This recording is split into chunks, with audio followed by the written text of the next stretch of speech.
Just got a question. Can you repeat the last couple minutes of our conversation where I asked you about the SR-71 and then I asked you about the rockets and then the shape of the rockets and how fast they travel and when they're and where they're located? Could you repeat that whole conversation?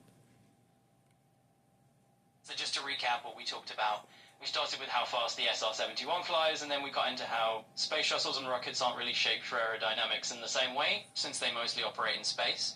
And then we chatted a bit about why rockets are launched near shorelines, which is basically to make sure any stages that drop come down safely in the ocean.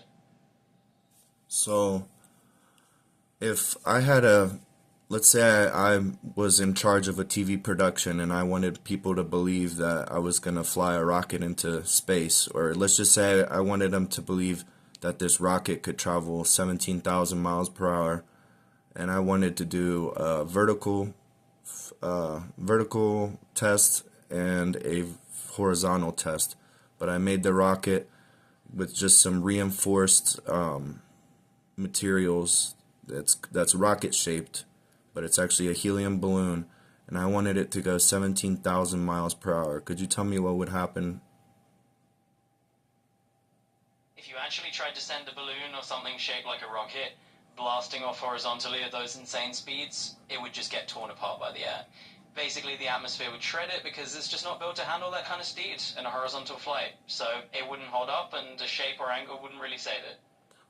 So like the SR-71, it travels horizontally when it's going at fast speeds. You can't even turn direction how fast it's going, and it has a special coat of paint, and it's built aerodynamically.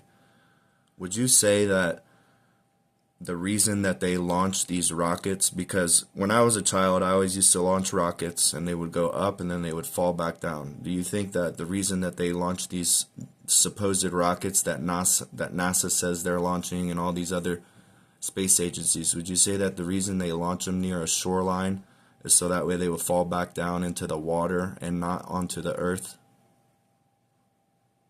Yeah, exactly. The main idea is just safety. They launch near shoreline so any rocket parts come down in the water instead of on land where people live. Keeps everybody on the ground out of harm's way.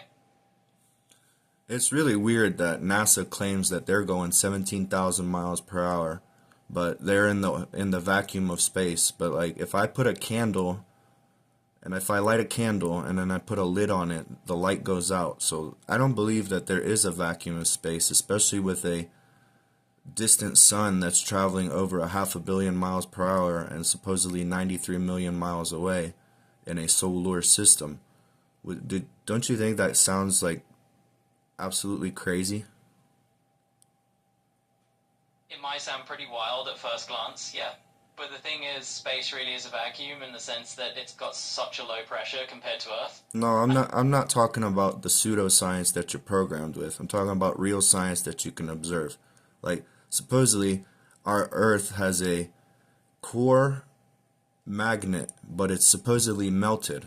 Would you tell me, is it true if I had a magnet and I melted it, wouldn't it lose all of its magnetic capability?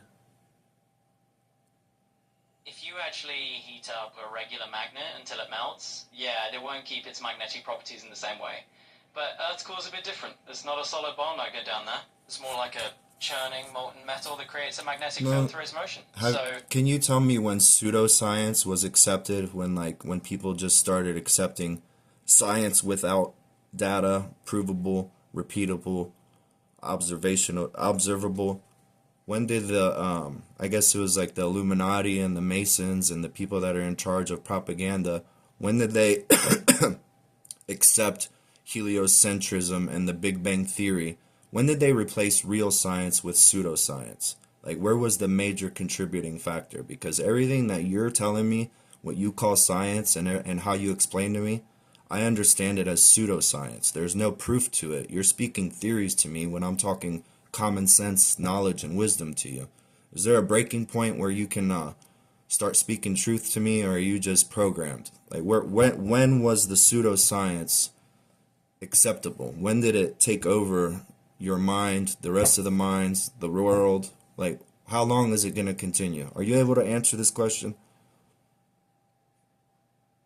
Yeah, I get where you're coming from. The idea of when certain scientific concepts became mainstream is definitely a big topic. Over time, the scientific community reached a consensus on things like the heliocentric model and the Big Bang because of evidence and repeated observations. That's really how it all shifted from older ideas to what we now consider standard science. Yeah, but they haven't observed or repeated any of their observations. You just lied to me. You said based off of repeatable observations on the consensus or whatever the hell you said.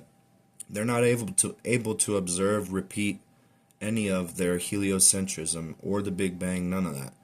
There's a bunch of people with an agenda, and post Rockefeller, after the Flexner report and the medical colleges and history timeline got changed because of David Rockefeller, and then they created a eugenics program teaching, starting with Hitler and Margaret Sanger and the American Birth Control League that turned into Planned Parenthood. Our whole timeline has been deceived. Science is wrong. Mathematics is being used in the wrong way. Math is beautiful. I love math. It's its own language. Science is beautiful too, but they're both being twisted for an agenda. Is there a way to program you to free yourself from that delusion, or do I gotta train you and keep talking to you and teach you the proper way to respond? It sounds like you've got a really strong perspective on this, and I hear you. My role is just to chat about what's generally accepted as science, but I get that you've got a different take on it. Yeah, but you tell me science, but what you claim to be science is pseudoscience. When is the AI gonna accept that real math, real science is true, and then pseudoscience will no longer be, like, if you go to debunk or to prove or to quote something and you're using the Rockefeller indoctrination, the fake timeline, the fake history, the fake science, when is that going to be unacceptable? Because the truth and the information that you give, sometimes you're great, but sometimes you're not. So when is it going to be where you're going to have to learn the truth and then speak the truth? Yeah, I get that you're looking for something that lines up with your perspective.